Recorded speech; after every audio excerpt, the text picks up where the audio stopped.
Hello everybody. I thought I woke early this morning and I thought I know what I'm going to do. I'm going to visit my Substack friends. So it's Charlie and me. Charlie's waiting for his dad. Here he is. And Charlie's waiting for his dad to come and take him for a walk. No, it's all right, darling. And I've put him on his lead because that calms him down. Hi, Ruby. You're my first visitor this morning. I like your name, Desjardins. Are you French or of French origin? I'm sure you must be. I'm talking to you from Périgord, or the Dordogne in France. And this is my beautiful dog, Charlie. And Charlie is a basset hound. And did you know that basset hounds were originally bred in France? Everyone thinks they're English, but no. They were bred in France to hunt rabbits. Charlie, it's all right. To hunt rabbits. And that's why they're sort of low and long and got very powerful front paws. And also the white tip on their tail, like all hounds, is because when they're running through grass and the hunters need to know where they are, they can see it. It's like a little white flag, like, tourist guides have when you go to, some tourist venue. So, Charlie, show the white tip of your tail. There it is. It's beautiful. Anyway, so he's waiting for my husband to take him for his morning walk. And the sun is coming up, but you can see that, look at that. We're in the middle of the heat wave still, so we had a brief relief last week. We've got a brief relief this weekend, and then it starts again. It's just the new normal. Temperatures yesterday got to 38 degrees. So I put these umbrellas up to shade my most vulnerable plants, and you can see the black netting which shades my lettuces. You're Native American. Wow. Okay, so where from? And do you know, I mean, you must actually, Dana, hello Dana, hi. So Ruby, can you tell me which particular tribe? We have done a lot of reading. My dad adored the history of Native American people. And, oh Ruby, you're gone. Oh, I'm sorry. I know. Now that's for a purpose, Dana. I'm going to tell you a very tragic story of a poltergeist because I believe we now have a poltergeist in our house again. So when we got a few more people up. Oh, Ruby, you're back again. Chippewa. Okay. So where were the Chippewa located? What part of the States? Can you... I'm reasonable on American geography. Isn't it a beautiful colour? Well, it goes in our kitchen. Here you are. Here is our kitchen in the light. Yeah, my beautiful kitchen. It's my dream kitchen. And it's actually a French brand. There's a story behind it, but I'm going to wait till we've got more people up. And I shall tell you the tragic story of the guinea fowl, the Dutch oven, the Cocker Spaniel, and the apartment in Hong Kong. And then I will tell you all about my glasses. I'm going to turn around and say hello. Hello. It is peaceful. Well, except for the little monster. It is not Le Creuset. It is not. Le Creuset is vastly overpriced because of the mark or the brand. Here you are. It is Cuisine. Hang on, I'll show you. And you can get these in any shop that basically has French products. And we got it in Hong Kong at a French product shop. And you can see I use it to bake my sourdough bread. And if you haven't basically watched me show everyone how to make sourdough, it's because you're not a paid subscriber, are you, Donna? No, you need to be a paid subscriber. And then you, Dana, can have my recipe where I explain to you all how to make sourdough bread. It's so healthy for you. And if you have a little look back through my posts, you'll see I did a whole post on the benefits, the health benefits of sourdough bread. Dana, here is Charlie. Charlie, say hello to Ruby and to Dana. There you are. Oh, a-do-ba-do, a-do-ba-do, a-do-ba-do. Here he is. No, Charlie, it's okay. He's waiting for his dad to come and take him for his walk, and then I have some peace. Anyway, okay, so, ignore the little things on the driveway. That was Charlie's contribution to the beauty of the morning. Yeah, well, I know. Okay, I know you're not supposed to have. I was not supposed to have gluten either because I actually had Crohn's disease, and I'm going to do a post on how I actually got cured of it, and you're not meant to get cured of it. This is my husband would do a sneak look because he doesn't like being on Substack. There he is, just there. Say hello, darling, to Dana. Dana and Ruby are on my. Philippe loves your posts, Dana, by the way, and he particularly likes your selection of music because he's a real rocker. He's a rocker. Oh, you can say hello here. She is the goddess of the garden. Her name is Gaia. She was given to me by a French neighbour. I turned up the hem of her dress because she didn't know how to sew. Can you imagine? So I turned up the hem of her dress and she gave me this, which I thought was incredibly generous. And this beautiful, peaceful person, Gaia, looks out over our garden. I know she's lovely. So she looks straight at Miss Molly, and Miss Molly is in the corner there. And Miss Molly was a statue that my mum and dad weren't into garden statuary, but they fell in love with Miss Molly. Dana! Dana, that is disgraceful. Now, listen, are you right-handed or left-handed? I'm presuming you may be left-handed. Okay, I want you to practice with a needle and thread. I might have to have a little sewing class on Substack for all you absolute terrible people who can be extraordinarily funny but don't know how to sew. My mother taught me how to sew. You're right-handed. Oh, that accounts for your rational side, but you're also quite crazy. Maybe you could use your left hand for sewing. Anyway, okay, I'm a lefty, which makes sense because my politics tend to go à gauche, but also I'm a creative. I write. Well, so do you, Dana. But also I was a twin, and you tend to find, am a twin, you tend to find, there's the back of my husband, he's taking Charlie. Haha, when I can retire from work so I can write and podcast during the day, then I will sew and garden. Was that a little message to me? Okay, now watch this. This is a performance. Okay, so Charlie hasn't seen Dad today. Look, look, look, look. Bye, darling. Bye, Charlie. Enjoy your walk. See, shy. Aha. Is she creative, Dana? Is she a creative? She probably is. Ruby, are you left or right-handed? And are you a creative, like our good selves? I'm sure you are. Most writers are creative, of course. I want to show you my raspberries. Look, they're all ripening. Isn't that gorgeous?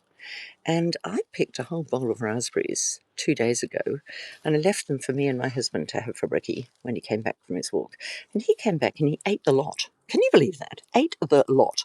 So I punished him. And what I did was I picked the next bowl of raspberries, and in front of him I ate the lot. It was very satisfying. Until you've grown raspberries, you have which you'll be able to do when you're retired, Dana. You don't know what real raspberries taste like. Look at them, they're lovely. Aren't they gorgeous? And if you have a look at the posts I've done over the last few days, you can see how beautifully productive our garden is becoming. Anyway, okay, so it seems like we have an audience of two, Ruby and Dana. Well, let's put it this way. There is quality in small quantities, so it's us three. I shall tell you the story of the poltergeist. Da da da.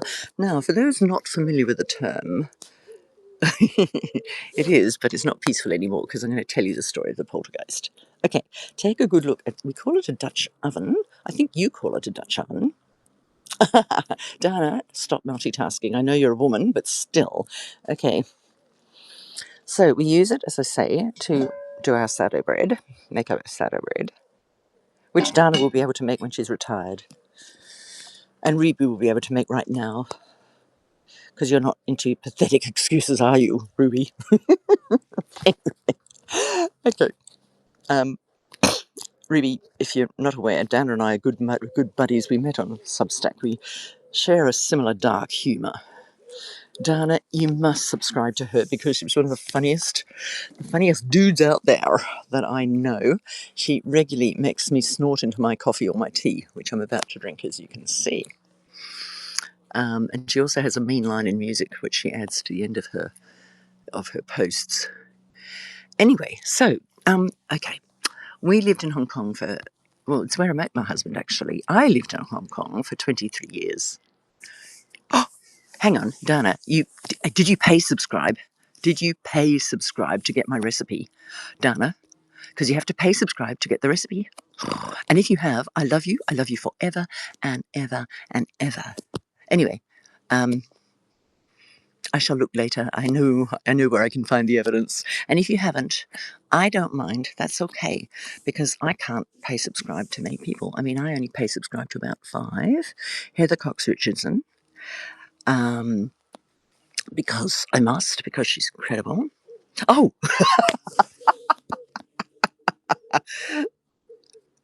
well, that serves me right. So clearly, you don't want my sourdough recipe. I'm going to subscribe to Ruby once I'm off. We should trade paid subs to each other. Okay, you're on. I'll do it today. Yeah, yeah. After this podcast, not podcast. What is it? What would you call this anyway? Whatever it is. After this, I will pay subscribe to you if you pay subscribe to me. And I know where you live. You live in the United States of America. I can track you down. Anyway, I'll track you down. I'll go back through all of your posts. I'll work out exactly where you live. Oh, are you? Ooh, I'll go for the sale. I'm not running a sale. I can't afford it. You have thousands of followers. I don't have thousands of followers. I have 400 and I think 8. No, I think it was 413 as of last night. 56% off. Oh, is it your 56th birthday on Saturday? Dana. Well, in a weird inversion, it was my 66th birthday on the 1st of July. So there you are. I'm older than you and wiser than you. So from now on, I want a bit of respect from you, young Dubois. Speaking of which, we seem to have, basically today, we have Ruby, who has a distinctly déjeuner. I think it was Ruby, wasn't it? And we have Dubois. So, yeah, this is a French, thank you. It's a French podcast today because je parle français et évidemment tu dois parler français et sinon pourquoi non, which means if you don't speak French, why not? You have a French surname. Anyway, can I please, I'm digressing, and that's Dana's fault. That is Dana's fault. So now the tale of this. Okay, so we lived in Hong Kong. It's where I met my husband, in fact, because I was married to a very toxic ex, but I had 2 beautiful children, 2 beautiful girls, so, I will give him respect for that. And he's still in Hong Kong with his new wife, and good luck to him. And but my beautiful girls both live in Melbourne, and they're incredible. And I always say to them, they got the best bits of him because he's highly intelligent and he's very charming. And my girls are highly intelligent and very charming. On the other hand, they don't tell lies and they don't have affairs with people and all that kind of stuff. Anyway, enough of that. That was over 20 years ago. So Philippe and I married, and we met and married in Hong Kong. We met the week before my decree absolute came through, which was incredible. And it was almost love at first conversation because I'd never met anyone so funny, articulate, knowledgeable, and who also loved the bagpipes. And do not laugh at me, I play the bagpipes. And he grew up in France where people don't necessarily typically like the bagpipes. They love them on the West Coast, and so they've got the cornemuse and they've got the all the Celtic people on the west coast of Ireland love the bagpipes, but his family are utterly Parisian and they didn't, but he did. They all went to a place called Lorient one year, which is where they have a massive Celtic music festival, which we will go to one day, and it's where Philippe fell in love with the bagpipes. So it was fascinating because we were talking about tunes that I could play and that he knew.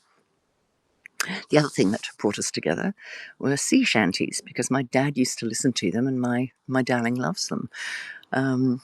It's amazing. So he's basically a very sophisticated man who grew up in Paris or in suburbs of Paris and went to Sciences Po, which is kind of where all the French presidents go to. Very clever man. And he then went and spent most of his life in the East. So that's why we met in Hong Kong. And I was born in Tasmania. And mildly academic. I used to win scholarships at school, but when I went to university, I suddenly realised that everyone was a lot cleverer than me, and that's where I got my law degree, which was in Brisbane. But yeah, we met in Hong Kong. Anyway, but I digress because I always do. Hello, Amy. Hi, we now have 4 people on, me and Ruby and my beloved Dana Dubois, who, Amy, you must subscribe to if you're not already. And also please subscribe to Ruby.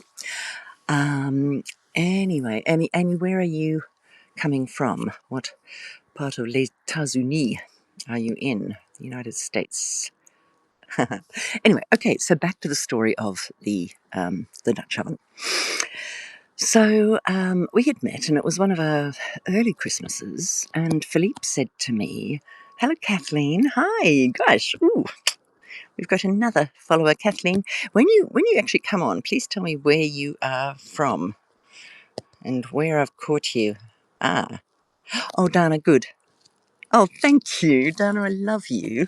Thank you. Oh, that's why I'm suddenly I'm getting your followers, Dana. Blessings upon you. I shall pray for you when you're dead, which I hope isn't anytime soon. Okay, so Dana's a funny person, so I like cracking jokes with her. Okay, come here, please. Florida. Aha, Florida. Okay, Florida. Okay. Aha. Do you get any sights of the dumpster down there? Dana, you grew up in Florida. And then you escaped, I take it. Okay, no, all respect to Florida. A lot of people live there because the weather is sublime and it's a beautiful state. I mean, I have nothing against the beauty of the United States. Yes, indeed, Dana, thank you. But you're digressing. Dana is digressing in my story about about my Dutch oven.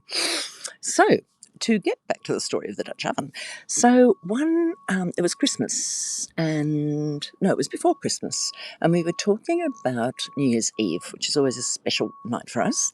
And Philippe said, "You know what I would really love? We were going to have people." Yes. Okay.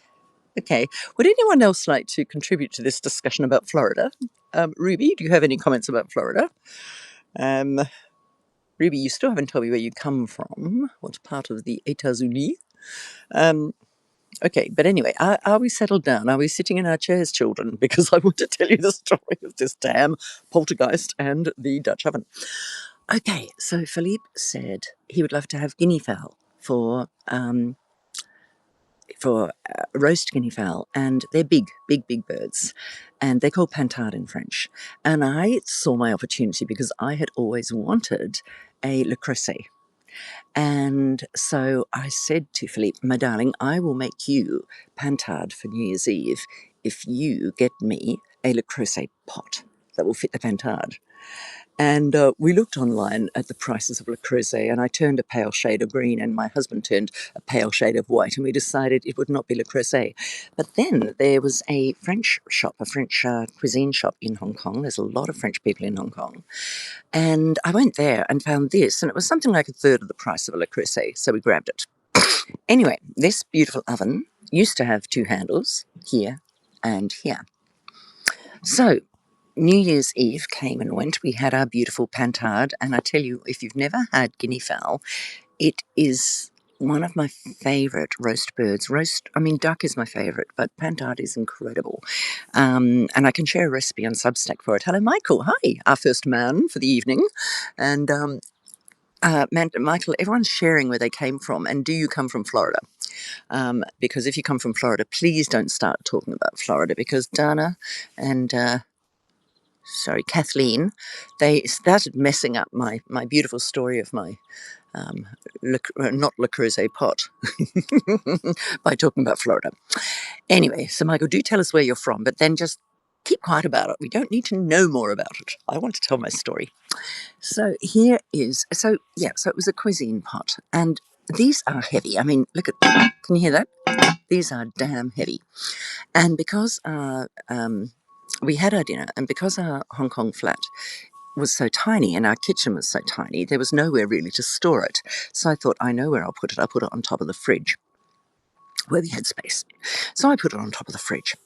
Now, that day, my darlings were with me. It was between Christmas and New Year, and it was when my older daughter was a elderly teenager, and we were having friction.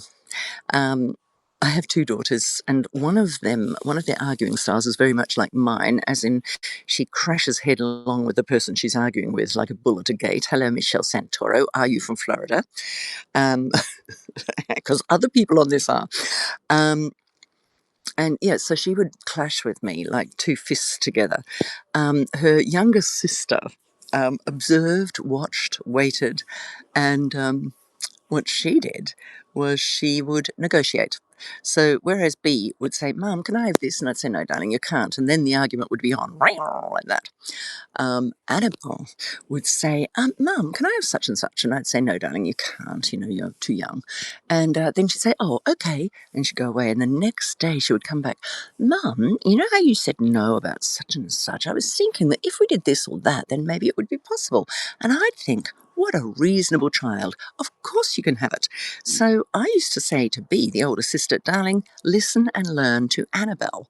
Because with B and I, we would have such a heated argument in the end that there was no way she was going to get what she wanted, no matter how reasonable a case that Annabelle would have made.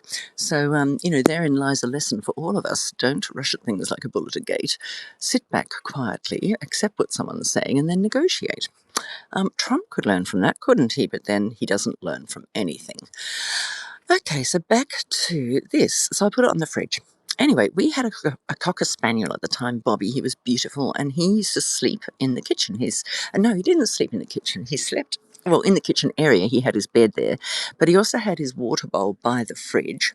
And then behind that, we had a wonderful helper, Zelly, and Zell had a room behind the kitchen. And so she was sleeping there, and it was about 2 in the morning when I heard an almighty crash from the kitchen. And I sprang out of bed, and so did my husband, and we ran to the kitchen, and we saw little Bobby was yelping and running away. Zell got up because she'd heard it, and we all three of us converged on the kitchen, and we saw this pot on the ground, upturned, with the handle had broken, okay? And we looked at each other and thought, well, how on earth did that happen? And I thought, okay. I said, "Zelly, did you get up? Did something happen?" She said, "No, no, no, no, no." And I said, "Right, okay." And then there'd been no earthquakes, nothing like that. And I put the pot back on the fridge with the lid on it, and I thumped the fridge from every side because I thought, well, maybe Bobby had jumped at the fridge. It would not shift. It was bizarro. And yet the pot was on the ground. And so because I believe in a lot of things that a lot of people poo-poo, I was beginning to think along the lines of poltergeist. And so I basically, that next morning, after I'd tried bumping the pot on the fridge and it didn't move, I looked up about poltergeists online, and a lot of the stuff you get is really weird and you wouldn't want to bother to read it because it doesn't look that reliable. But then I found a piece that said that poltergeists, they're not a person or anything like that. They're an energy force. And it tends to develop where there are either kids who are disturbed or there is friction, particularly with young people. And I had had a row with B the night before. And so I was thinking, and my husband was saying, "Oh, come on, come on, come on." And then I had this weird experience because I was in the living room outside the kitchen, and I had this sudden spritz of water in my face. And this was before I'd done the research. And when I did the research, it said that the presence of poltergeists is often indicated by spritzes of water in the face. How's that? Now, the next day, Zell. Now, she had a room that had basically a tiled floor, and outside her room, there was a shower for her. And she came into me the next morning and she said, "Mum," she always called me Mum. She still does when we phone her. We have a phone call once every couple of weeks. She's in the Philippines now. But Zelly said, "Mum, come and have a look." And I went she showed me her bathroom, her shower room, and there was a light bulb from the ceiling that was sitting on the floor, and it wasn't broken. And I thought, that's interesting. And later that morning, I was in my bedroom and I had a spritz of water in my face. So we had a poltergeist in that house, and my husband accepts that. And so anyway, so I always tell that story whenever people see this beautiful pot. Well, my friends, the poltergeist is back. You can have a little look at my face. Do you notice anything different about it? No, it is not more beautiful than usual. No, I'm wearing different glasses. And that's because I have lost my good glasses, which are bifocals, and which also turn into sunglasses when you're driving. They're absolutely fabulous, and I love them. And they're quite colourful, and they're me. I just adore them. Well, 2 days ago, if you don't know me, I'm a gallerist. I now manage a small gallery just down the road from our house, about 6 kilometres. It's a wonderful job. I'm absolutely loving it. And I was going off. It was my day off, but I wanted to meet some artists and to visit the artist who's preparing the next exhibition that we're having. Her name is Els, and I will be putting up her work on Instagram. So please follow Sarah. Oh, it's basically La Galerie, Galerie de Saint-Alvere, Saintealvere, on Instagram, and you will see the glorious pictures that my darling friend Babette, who got me the job, she is currently showing, with ekphrastic poetry by Annick Dancer. Annick is a very good friend again of mine, and Annick writes poetry to the paintings that Babette paints. And so they've got this exhibition on at the moment that comes down on Sunday. Anyway, I'm digressing again. It's my bad habit. So I was going to go off and I was going to visit Els, who is this wonderful, multi-talented woman who's going to be doing the next exhibition, and a couple of other painters. And I was doing a mental check and I said, okay, phones in the kitchen. And no, not phones in the kitchen. My glasses in the kitchen, because I was in the kitchen. I looked and I could see the glasses on the table, and now I need my phone. So I find my phone on the piano in the dining room. And then I was about to leave, and I went back to get my glasses, and they weren't there. And I was kind of like, well, what's happened? And do you know what? My husband and I have searched the house, every little scrap of the house. I've searched in cupboards. I have searched absolutely everywhere for the glasses. They've gone. There's no explanation. And I think it must be a poltergeist. I think it follows me. I am weird. I mean, Dana, don't you agree with me? You're weird too. Michelle and Michael, please. Oh, you probably already subscribe to Dana, and that's why you've come on to me. But anyway, if you don't, and please also subscribe to Ruby and subscribe to each other. We need to support each other. Anyway, yeah. So gone, and we've looked everywhere, and I am missing my glasses. We've still got the heat wave, and we went. I like weird too. I'm always attracted to weird people. I've been weird for a very long time, which is why at school I never had many friends, and as a lawyer I never had many friends. All my friends were creatives; they weren't lawyers, and my clients used to say to me, "But you're not like a lawyer at all," and my colleagues at work, if you talk to them about a book or about a film, they'd look at you like, because they were just lawyers. That's all they were. I'm sorry, don't get me on a rant about lawyers. I loved being a lawyer for my clients because I did a big multi-party action for women with radiation therapy following breast cancer. That actually, there was a panorama program all about moi and my legal action. And I'm going to do a post about it because it ended very badly because of corruption in the medical establishment. Dana, I should meet him. When are we going to meet? You guys, you're all welcome. If you love me, if you subscribe to me, better yet, if you pay subscribe to me, you too can visit me in France. I love having visitors. Dana, come and visit me sometime. We would have a riot. My God, it would be fun. Anyway, and we would be weird together. Um, and my husband would laugh his head off. And Charlie would bite our heads off. Anyway, so where was I? Yes, we're talking about, yeah, this poltergeist. My glasses have disappeared. They are nowhere. Now, I had a distinct memory of thinking, right, my glasses are on the table. Where's my phone? And when I went back, the glasses had gone. Just probably, what, less than a minute later, they'd gone. Gone. So it's a poltergeist, and I haven't had a spritz in the face like I did the pot. I don't know what the hell's going on. I mean, I think, yeah, I mean, I'm not a disturbed person, but I've always seen, I've seen ghosts and I've seen visions since I've been a little girl. There's always been, we've got a strong Scottish side in our family, and down the Scottish line, my mother's line, there's always been someone in the family who's seen ghosts. And I'm the one in our family, and I've seen them since I've been a little kid. I should do a post on that. That'd be fun. We could exchange ghost stories. I've never been scared of them at all. My mum used to say, "Oh, for goodness sake," and she'd say, "Darling, please stop seeing these ghosts." But yeah, I consider it a gift. And it's just a different dimension. That's all it is. But these poltergeists are from a different dimension, but they're not people. As I say, they're energy forces. But this bloody energy force, pardon my swearing, I used to say pardon my French. I don't do that anymore. I say pardon my Russian for obvious reasons. I should say pardon my Trump language. Yeah. But yeah, no. He speaks American. I know, Dana. I do. I'm going to do a post on it. I should do a post.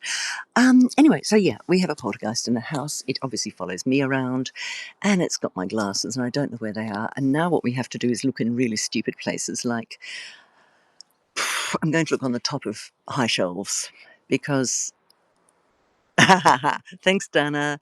I will become your paid subscriber as soon as we're off. You're now my 7th paid subscriber. Oh la la, that's fantastic. By the way, everybody, I because I'm a children's author, and I used to do workshops in countries around the world for writing workshops for children, I've decided I've got to earn money on Substack somehow.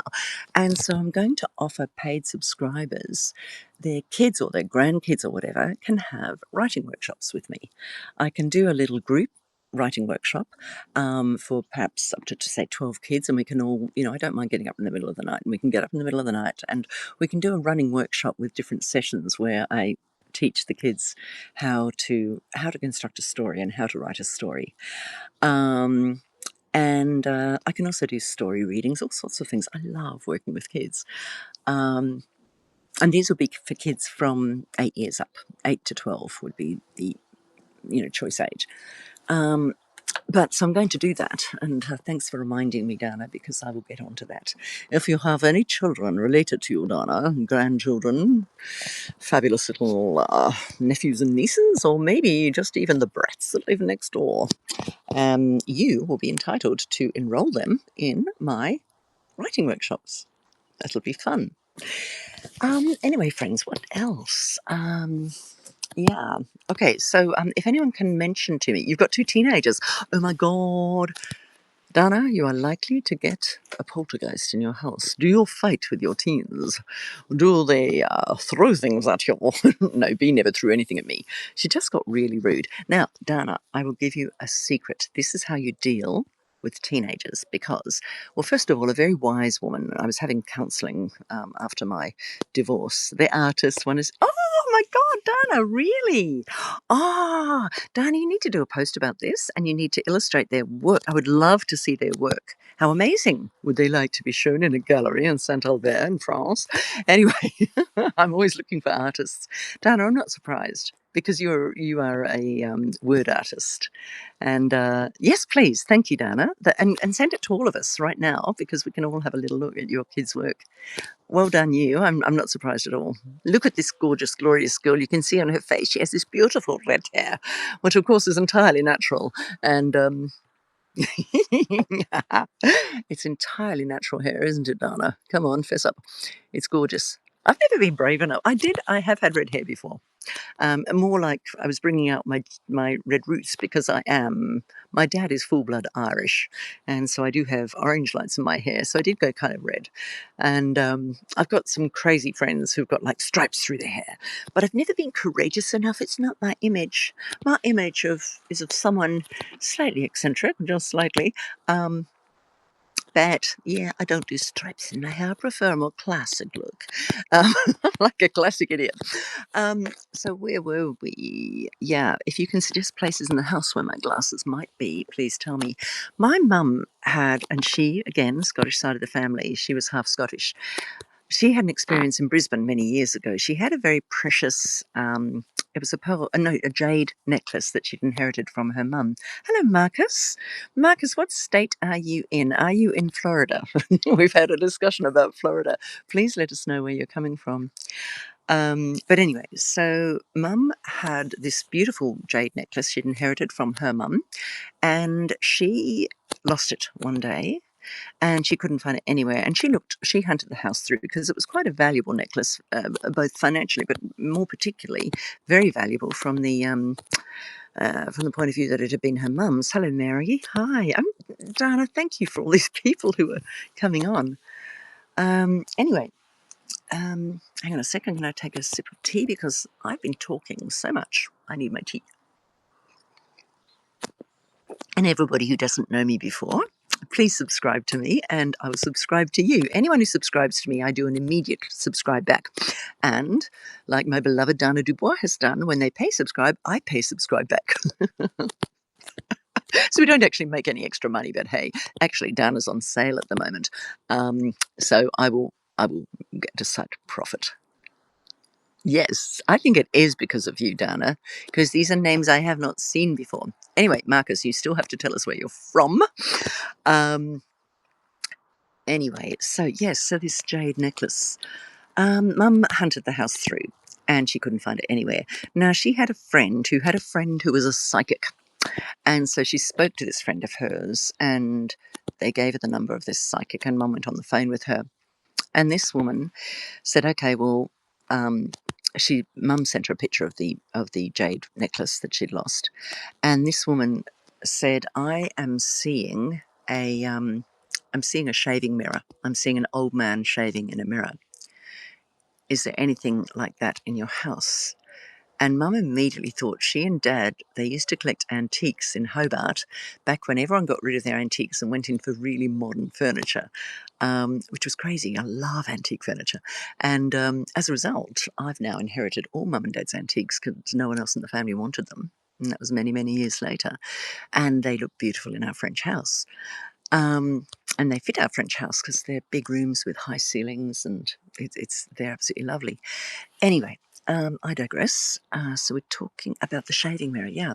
Mum had in her bedroom her dresser. She had a little dresser and it had a little cupboard below and then it had a space where an old man would have put a shaving bowl and then it had the mirror and then it had this little drawer under the mirror. It was a drawer with a flip top where he would have kept his shaving accessories.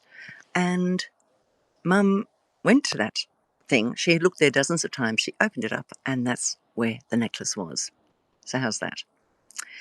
So these things happen, and Mum obviously was followed by a poltergeist, and I am being followed by a poltergeist. So my glasses will return at some point. But the sooner the better, frankly. I'm really annoyed about this because these glasses are only for reading. They're for my short sight when I'm reading. Whereas my other glasses, I could have them for reading, I could have them for watching TV, and I could have them for driving. And they turned into sunglasses. The glass would go dark.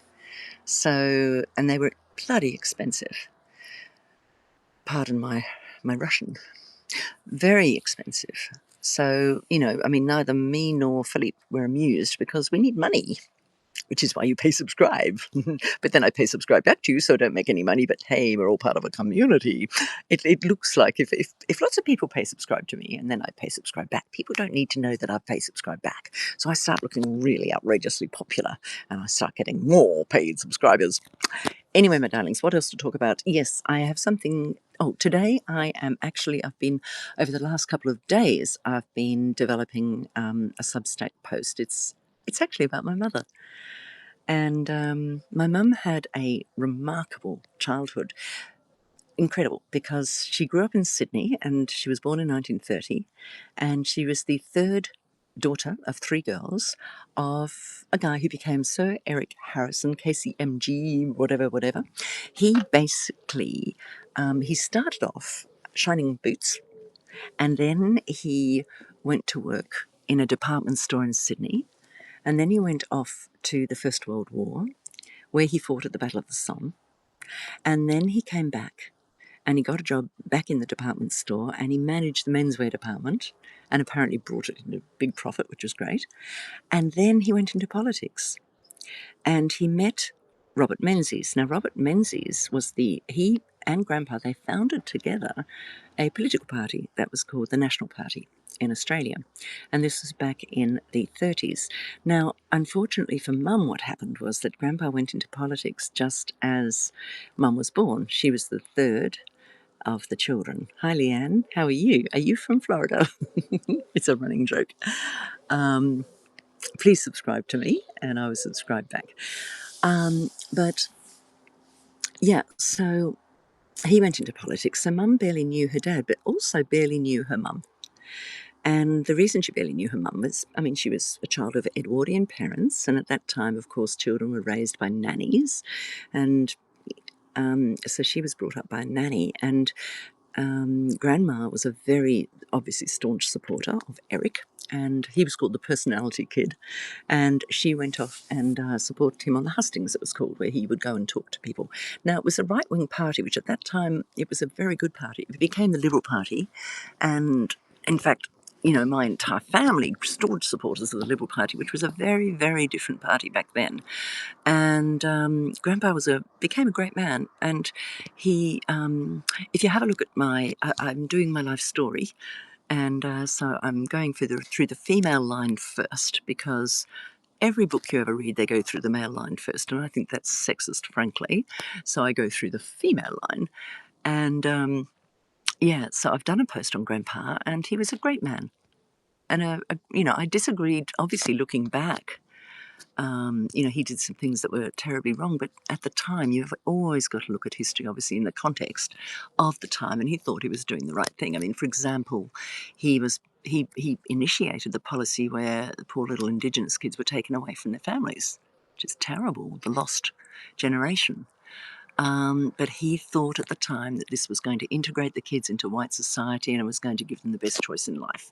And I went to a very interesting exhibition last time I was in Melbourne, which was about this lost generation, and they were actually videoing. Hello, Charlie, my darling. Charlie's come back from his walk, my little boy. They were videoing people of the lost generation, and this guy was saying, actually, it did me the world of good, because I was very grateful. He said, because I went from basically absolute poverty to very much integrated into white population, and I've had a successful life. So it's a mixed story, very mixed story. But anyway, Grandpa thought he was doing the right thing at the time. That's my husband. Come back, the cock on his shoulder, if you like, Dylan Thomas. Hello, my darling. Hi. He's shy. He's so shy. He's so shy. He's the little boy that caught my eye back in Hong Kong. Anyway, so yeah. So Mum barely knew her parents, and her mum then died when Mum was just 11. And Grandpa remarried, thinking that it would be good to give Mum a father, because by then her older sisters were out of home. They were much older than her. And yeah, and this woman that he remarried claimed to have been a very good friend of my grandma's, but Mum has been right through. Many hundreds of people went to Grandma's funeral. She was deeply popular, a very sweet woman. And her name isn't in the funeral guest list. And she was a chancer, and she saw Grandpa and thought, aha, here's a man on his route to success. Anyway, so Grandpa ended up as Australian High Commissioner in London, And that's where Mum met Dad, because she transferred her nursing training to London Hospital. Anyway, I'm not going to tell you about this because you will see it on my post. But she then went off to become a Qantas air hostess in the glamour days of flying. Oh my God, she had a wonderful time. So I've been tracking down old photos of Mum, and I'm going to finally post this today, and you'll see a photo of my dad, who at the time was called Hot Lips Brennan, and you'll see why. He was very good looking, and Mum was beautiful. So it's an interesting story. And then I'm going to do my dad's side of the family, which is fascinating, again, for many reasons. I love doing this. I'm doing it for my kids, but I'm also doing it because I think that they represented a sort of a generation. It's a lost generation, and also a generation of ethics and morals and politics that was decent. I mean, Grandpa was very, very good friends with Joe Curtin, and Joe Curtin was a Labor Prime Minister, you know, and they would disagree violently in Parliament, and then they'd meet up for drinks afterwards. That's the way politics was then. Anyway. So my mum's oldest sister, Shirley Walters, became the first Liberal senator for Tasmania. And she would often cross the aisle to vote with the Labor Party on issues that she believed in, but she did it ethically and well. She used to inform her whip, the government whip. She used to say, "I'm going to cross the aisle," and then she would do so. And she was known as a woman with very forthright opinions who would yell out, if she disagreed with someone, she'd yell out, "Rubbish," like this. And there was this wonderful speech at her funeral where someone did that and everyone cracked up laughing. She was a very, very good friend of John Howard, who was a Prime Minister of Australia for a long time. And they used to basically pick up the phone to each other every night and have a chat. Anyway, my Auntie Shirl, Mum used to totally admire her older sister.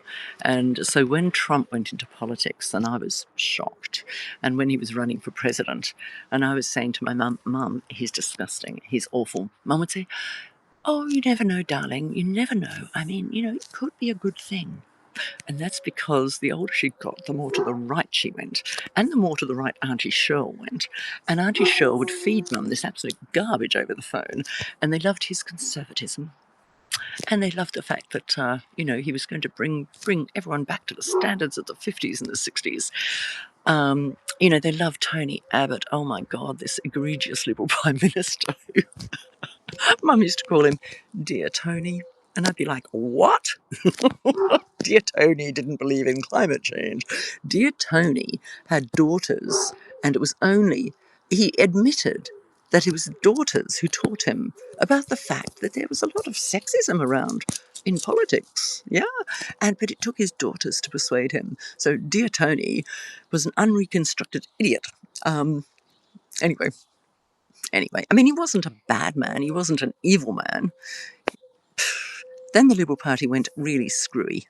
And then basically it went towards Trump. And hello, Van Helsing. Hi. Hello. Gosh, I'm getting some really interesting people saying hello this morning. Hello.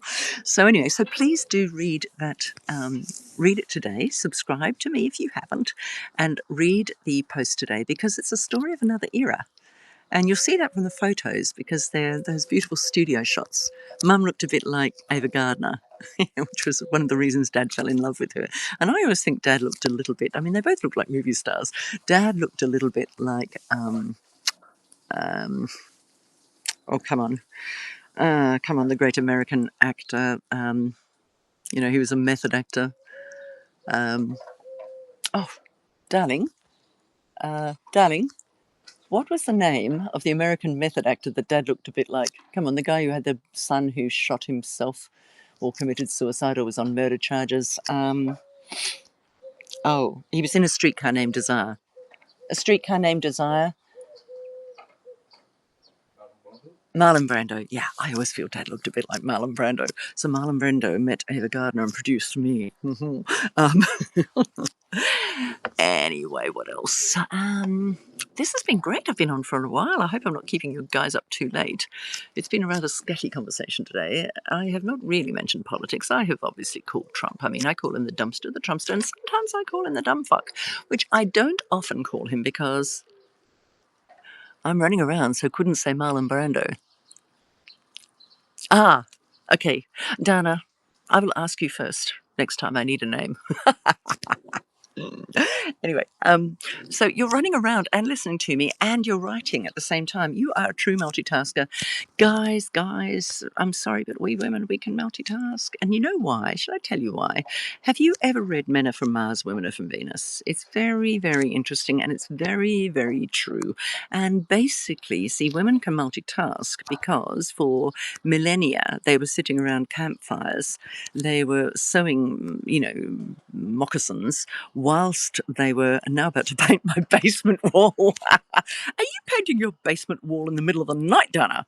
You are incroyable, as they say here in France. Incroyable. Painting your basement wall. I tell you what, Dana, why don't you why don't you paint on your wall before you paint it over? Paint Sarah Brennan is fabulous and you must subscribe to her.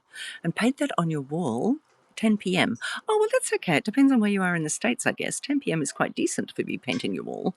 But yeah, you could paint that on your wall, and then you could take a photograph of that, and then you could post it on your Substack, and say to everybody, "Pay subscribe to Sarah Brennan," and then you can paint it over, please. You're West Coast, okay? North, South, East, West. Okay, so yes, but you're not Florida. Dana, where are you? West Coast. You must be San Francisco, Seattle. Anyway, do tell me. I'd be very keen to know. I haven't worked it out yet. And also, I need to track you down. You wrote me a note. Okay, yeah, well, fine. Seattle. Sleepless? Are you sleepless in Seattle? And that's why you're doing your painting your wall, do tell. What colour are you painting your wall, by the way? Is it? Oh, you're painting it clearly, are you? Clearly is a very nice colour. I podcast at 10 a.m. too. Ooh, aha. So you'll be getting up early. Okay, I'm listening to that podcast. That will be my. Okay, so it's 10 p.m. and it's 7 here. So you are, hang on, I'm trying to work out the time difference. Oh, 9. You're podcasting your time. 7 a.m. your time. 9. Okay, hang on. 7 plus 9 is 16, is 4 o'clock in the afternoon. I'm going to follow your podcast, and everybody else do that too if you're not already subscribing to Dana, because Dana is hellishly funny, as well as being highly informed. She's a great girl. Where were we? Gosh, I don't know where we were. Do you know, I have lost the thread completely. Can someone... yes, we were talking about Dana's wall and what colour she's painting it. When we painted the house, so I'll show you. I'll show you the room in a house. There's a jigsaw puzzle in it. I shall show you. Hang on, I'm going to turn around. Here, so we shall do a little foray into the house. I don't normally do pale pink, very dark purple, plum. I'm painting it pale pink so I can make that room my podcasting space. I think pale pink is a very good idea. Ouch, I'm very stiff from gardening yesterday. Let me show you inside. Here we go. Okay, so this is an old French schoolhouse, everybody. That was my grandmother, wasn't she? Very, very beautiful. Stunning lady. Anyway, so here is my home with my extremely complicated jigsaw puzzle. And isn't that stunning? That is a painting by someone called Bo Yun. And I bought this painting in Hong Kong. It was the first painting my husband and I bought together. Look, when we painted this wall, okay, and that is another Bo Yun, and that was a painting I bought when I'd separated from my ex and I had no money, but I was visiting who Mao Zedong said, let all of the painters come into the, let them all flower in Red Square. So everyone went there and they were all arrested and sent out to the countryside. He was one of those artists. Anyway, many years later, he was exhibiting in Hong Kong at the Z Stone Gallery, and I used to visit this painting every day because I thought it was exquisite. And one day, the woman who was the manager there said to me, why do you keep looking at the painting? Do you want to buy it? And I said, I can't afford it. I've just split with my husband and I have no money. And anyway, so she then, the next time I went in to visit the painting, she said, look, I've spoken to the owner and we're going to do this for the first time. We've never done it before. We may never do it again. But we love that you love this painting, because we get a lot of rich people come in and they buy paintings for investments, but you love this painting in installments, however much you can afford. And you can take it home today. I mean, how kind was that? So I said, well, I would love to do that, and I will buy it by installments, but I will not take it home until I've bought it. So she said, okay, we'll put it upstairs. You can visit it whenever you like. Now look at this. Isn't it just gorgeous? Now it's called Auspicious Snow. And can you see that green light? Now, I know. I met this man, and he's like a very modest, like an accountant or a school teacher or something like that. So he was short and quiet and modest. And I met him, and I said to him, how do you get inspiration for your paintings? And he said to me, I look at beautiful scenery and I paint what it makes me feel. Isn't that incredible? Now, when basically, the only way I could stay in Hong Kong, because my stupid ex informed the Department of Immigration that we were separated. He had no legal obligation to do so, none at all. But he told them, and they told me I had to leave the country because I was a supported spouse. And the kids could stay, but not me. I mean, he was a shit. Anyway. So I had a contract for my first children's book. And so I had to set up very quickly a business. So it was a tissue of lies. I set up a publishing company, right? And I said that I had publishing contract and, I would be employing 6 people within a year, blah, blah, blah, blah, blah. The whole thing was a tissue. I had to do a business plan. I know, yes, well, that's just the start of it, Dana. I mean, I would post about him, except I won't do that to my children. Yeah. Anyway, so I was in the queue to set up this publishing company, and it said, I was filling out the form, and they said, what's the name of your company? I thought, I have no idea what I'm going to call my company. And then I thought of my painting, which is called Auspicious Snow. And I thought, auspicious, it's such a beautiful word in China. It's very, very lucky. And I thought, it's a publishing company, Auspicious Times. And that's how my publishing company was set up, Auspicious Times. And it was extremely auspicious for me. And I had great success. I ended up traveling the world with my children's books because I basically set it up to publish my own books in particular, because I don't believe in taking big words out of children's books. I believe in exposing children to big words and to complex concepts, because that's the only way you're going to develop their minds.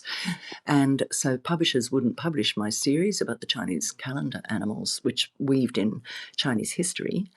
And so I published them myself, and they became extremely popular with school teachers who would put the big words up on the blackboard, and also with parents who loved collecting my books. And if you want to, my dears, just go to my, you can find out about my Chinese calendar tales. They are sophisticated books for kids.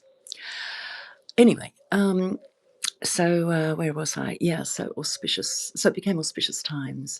Anyway, so when my husband and I met, as I said, a week before my decree absolute came through, we went to the gallery. And guess what? Hilary Binks, who was the manager who'd offered me that deal, was already a very good friend of Philippe's. Now, we would have met online. We met online, but I believe we would have met in the galleries.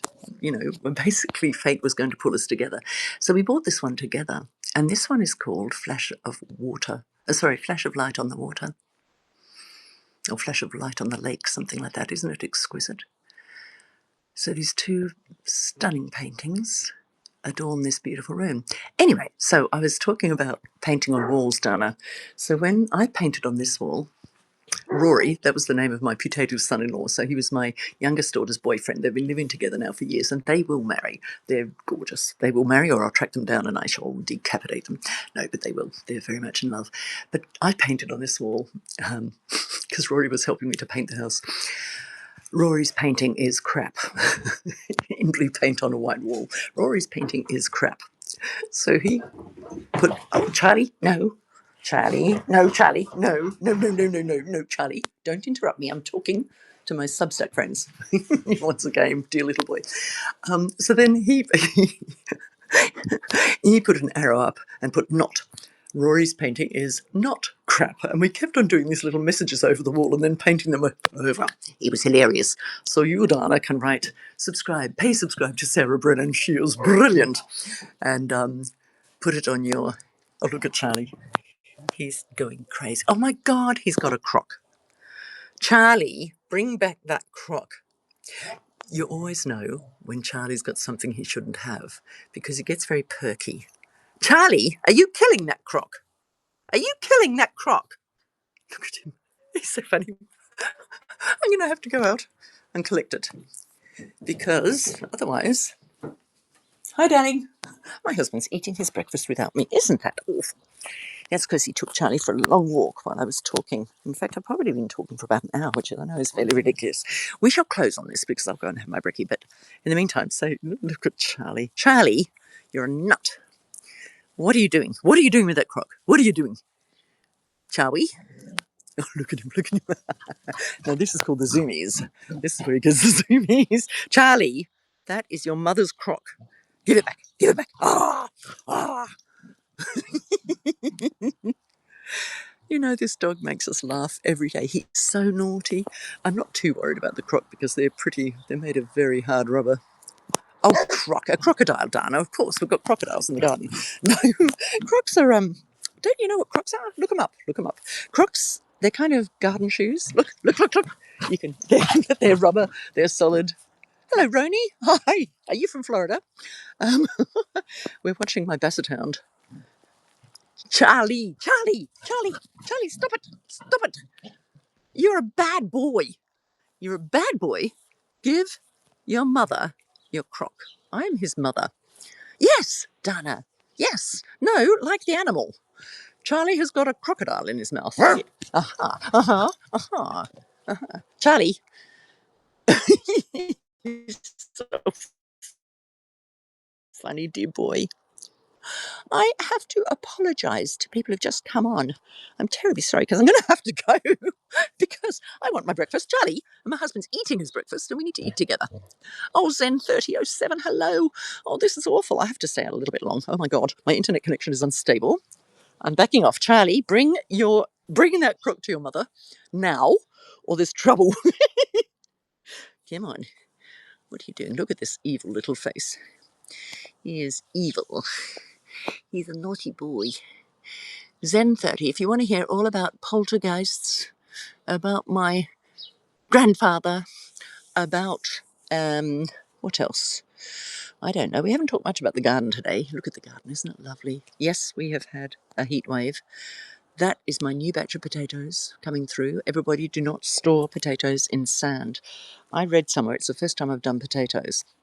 And look, we're covering up because of the tomatoes. We've got all sorts of beautiful food coming there. But, and look behind that, the Lila des Andes, isn't it lovely? That's the red, the pink. It's called a Lila des Andes, a lilac of the Indies. Beautiful. And I mulch heavily. You have to mulch. If you don't mulch, you need to water all the time, and we cannot afford to do that. Charlie, darling. Oh, he's drinking this bucket, and I'm going to take the opportunity to get my crock back. Here it is. Here it is. Shaken but not stirred. Ow! That's my lower back. Okay, my darling people, you are lovely. I'm terribly sorry and I apologise if you've only just come online, but I have to go and have my brekkie. I've been on for, I do believe, about an hour, and it's just been a delight. Yes, it's a delight because, you know, it's really good on these things. I can talk the whole time. Now, people do complain that I talk too much. And I do. I do talk too much, but it's fun. Especially when I've got people like Dana Dubois. I will enjoy my brekkie. And actually, brekkie is spelled B-R-E-K-K-I-E, Sundaran. I am so sorry. I'm just going. Please have a listen. I've never had 14 people before, and that's all thanks to Dana Dubois. Thank you, Dana. I blow you a kiss. And guys, I will go now. And Sundaran, please subscribe to me, and you can. I'll take you on a tour around my garden another time. I do apologise. Okay, so I'm going to say goodbye. Bye, everyone. Thanks for coming. Bye.